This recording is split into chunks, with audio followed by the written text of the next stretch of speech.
Salut tout le monde, aujourd'hui je fais la critique, l'analyse et la critique du sixième album de Pink Floyd qui est Metal. Et Metal est sorti au mois de novembre 1971. Et si on porte attention premièrement à la pochette, pendant longtemps je me demandais qu'est-ce que représentait cette pochette exactement. Eh bien ça représente une oreille sous l'eau, sous l'effet d'ondes sonores. Et il y a des légère différence pour ce qui est de la pochette de l'album. Bon, ce que je tiens entre les mains, c'est bon, bien évidemment le livret CD de la version UK, si vous voulez, de l'album de la version UK de la pochette. Pour la version nord-américaine, eh bien, c'est ce que j'ai entre les mains. Donc, petit détail. Et Metal ont un peu la même structure, si vous voulez, en surface que l'album Atom Heart Mother, c'est-à-dire une très longue pièce qui dure plus ou moins 20 minutes, 23 minutes, je crois, plus 5 morceaux. Par contre, l'album Atom Heart Mother est un album plus progressif, tandis pour ce qui est de Metal, c'est vraiment un album plus planant, plus psychédélique. Et c'est justement ça, Metal, c'est une grande expérimentation de climat, d'atmosphère. C'est ce qu'on retrouve principalement sur cet album-là. Teinté d'un peu de blues, d'un peu de jazz, d'un peu de folk. Et je crois également que Metal est le dernier album sur lequel on fait l'utilisation de l'orgue Farfisa. Et avec Metal, Pink Floyd a vraiment trouvé, comme si vous voulez, sa nouvelle identité depuis le départ de Syd Barrett. Rappelez-vous, après les albums Piper at the Gates of Dawn et A Saucerful of Secrets, il y a eu une période de recherche d'identité avec les albums More, Amagama et Atom Heart Mother, justement. Et avec Metal, on voit que le groupe a vraiment trouvé sa nouvelle identité. Quand on entend la guitare, on voit vraiment que c'est le son de guitare propre à David Gilmour. Et c'est un album donc de transition un peu, Metal, entre l'époque Barrett et l'influence Barrett et les albums à venir, les albums concept à venir, qui sont Dark Side of the Moon, Wish You Were Here, Animals et The Wall. Et vous savez ce que j'aime beaucoup de Metal aussi, c'est vraiment un album de groupe. Il n'y a pas de trip égocentrique, si vous voulez. Tout le monde, les 4 membres ont écrit et composé les paroles et la musique de cet album-là. C'est un album donc qui contient, tout comme Atom Heart Mother, un album qui contient 6 morceaux. Et on y va sans plus tarder avec l'analyse et la critique justement de ces 6 morceaux en question. Petite rectification, je crois qu'Atom Heart Mother contient plutôt 5 morceaux plutôt que 6. Bon. Donc l'album débute avec One of These Days et dès le départ, dès les premières notes, tout d'abord on a ce vent, ce ronflement de vent au début du morceau et ensuite on a la basse qui embarque. On a deux doubles pistes de basse.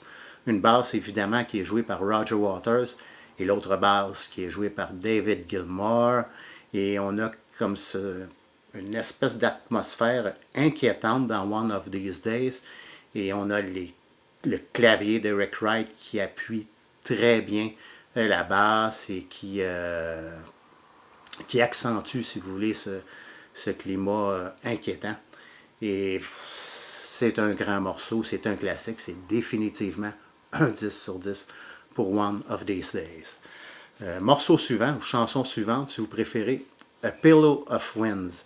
One of These Days et A Pillow of Winds s'enchaînent très bien, car One of These Days se termine avec le son du vent et on a A Pillow of Winds qui suit aussitôt, et c'est un très beau morceau à la guitare acoustique avec les arpèges de la guitare acoustique. Et j'adore vraiment cette chanson-là. C'est vraiment relaxant, planant. Et tout comme One of These Days, c'est un 10 sur 10. Chanson suivante qui est Fearless. Une autre chanson à la guitare acoustique. Et j'aime beaucoup le riff de guitare acoustique dans cette chanson-là, qui se termine avec l'inclusion de ce morceau qui est You'll Never Walk Alone, et c'est un autre 10 sur 10. Chanson suivante qui est Saint-Tropez, et c'est un petit morceau un peu jazzy que j'aime beaucoup, bon, qui est peut-être pas aussi bon personnellement que les trois morceaux précédents, c'est-à-dire One of These Days, A Pillow of Winds et Fearless, mais c'est quand même un morceau qui s'écoute très bien, qui glisse bien. Je donnerais pas un 10, mais probablement un 9, ou du moins très près d'un 9 sur 10. Morceau suivant, dis-je, qui est Seamus. Bon, c'est une petite touche humoristique de Pink Floyd, comme si le groupe voulait prendre comme momentanément une petite pause de 2 minutes sur cet album-là. C'est un morceau bluesy, et on entend bon, le chien qui hurle derrière. Bon, évidemment, c'est pas un 10 sur 10, c'est pas ce qu'on appellerait un grand morceau, mais j'aime quand même la touche humoristique. Je donnerais tout de même probablement un 7 sur 10. Et c'est pas un morceau qui prend beaucoup de place de toute façon sur l'album. Seamus dure plus ou moins 2 minutes. Donc, c'est juste un petit morceau avec une touche un peu d'humour qui a sa place quand même, je trouve, personnellement, sur cet album-là.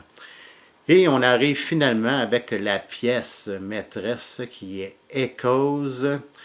Et Echoes, le thème d'Echoes, c'est un peu comme un thème, si vous voulez, sur l'évolution humaine, l'évolution de la vie, si vous voulez, comme une exploration, un retour avant la période post-Big Bang, aller jusqu'à aujourd'hui, à travers le néant. Et d'ailleurs, le titre original des causes était The Return of the Son of Nothing, quelque chose du genre, donc le retour du soleil ou du fils du néant, car je ne me souviens pas si Son s'écrivait dans ce cas-là, fait S-U-N ou S-O-N, mais en tout cas, il est question de néant, et on se retrouve vraiment dans cette ambiance-là, si vous voulez, par moment, dans un cause, on a le sentiment d'être comme dans le néant. Le morceau s'ouvre avec le son d'un sonore, si vous voulez, qui est produit par Rick Wright au clavier.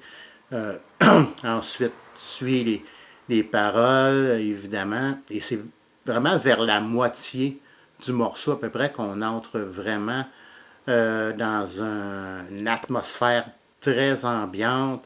On a la guitare de David Gilmour qui émite un peu un son de mouette, de baleine, si vous voulez. Donc c'est je pourrais dire, c'est un moment dans ce morceau-là qui évoque un peu l'angoisse, l'inquiétude, avec cette expérimentation de David Gilmour à la guitare. Ensuite suit comme une partie qui est vraiment très relaxante, jouée par Rick Wright au clavier. Donc on passe par toutes sortes d'ambiances, d'atmosphères, à partir de la pure relaxation jusqu'à la plus grande inquiétude dans Echoes. Ensuite, on revient vers la fin avec les paroles, et le morceau se termine avec le son du sonore qu'on entend au tout début du morceau. C'est une grande chanson, un grand morceau. Echoes, c'est un classique, et c'est définitivement un 10 sur 10. Je pourrais même donner un 11 ou un 12 sur 10. C'est un morceau que j'adore, Echoes. Donc, dans l'ensemble, pour cet album-là, qui est Middle, bon, c'est généralement des 10. On a 3, sur les 5 morceaux, on a 3 10 sur 10, un 9 sur 10 pour Saint-Tropez et un 7 sur 10 pour Seamus, comme je disais, qui prend pas vraiment grand place sur l'album, plus ou moins 2 minutes. Et donc, avec ces 3 sur 10-là, considérant Echoes, qui dure plus de 20 minutes, c'est donc définitivement un 10 sur 10 que je donne à cet album-là. c'est un grand classique, c'est un chef-d'œuvre du psychédélisme, un chef-d'œuvre de la musique planante, si vous voulez. Donc, c'était tout pour ma critique d'aujourd'hui. J'espère que vous avez apprécié et comme d'habitude, vous pouvez laisser vos commentaires, vous pouvez me dire ce que vous pensez de cet album-là qui est Metal. Donc, sur ce, je vous remercie et je vous dis à la prochaine.